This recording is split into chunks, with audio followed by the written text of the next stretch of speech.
How important is it to a business like JP Morgan to actually have people physically coming back to work? It's very important. I mean, I do think there'll be part of the world where a certain amount of people work from home permanently, certain sales, certain ops, so you can track the productivity, et cetera.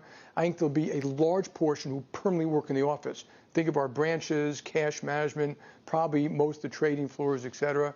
And there'll be some hybrids where you spend 2 weeks at home and 2 weeks in the office, or 3 weeks at home, a week in the office, or 3 days and 2 days and 2 days, 3 days. But so I think it will reduce the need for commercial real estate, but there are huge weaknesses to the Zoom world.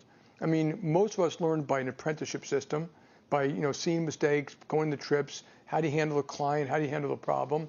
So it's hard to inculcate culture and character and all those things when you have the Zoom world. Spontaneous combustion, it goes away. Hard to manage. It's hard to be very critical. You got 15 people on the screen. So what before was like a deep dive question, now looks a little bit rude.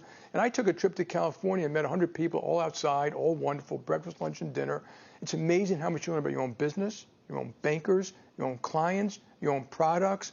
And I met with Snowflake and Marqeta. What you learn about technology and systems, you're not going to do that in the Zoom world. And so bankers, relationships. I think it's very hard to build and develop and deepen a relationship on the Zoom world. So you still, there'll be more Zooming. People like me will travel just as much as I did in the past.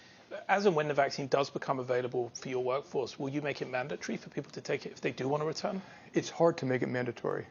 And there are laws about that. I think what we'd like to do is kind of have carrots and sticks. We want people to take it. I think it's a far better thing.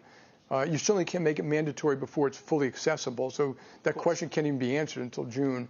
But I do think you may see some companies do it.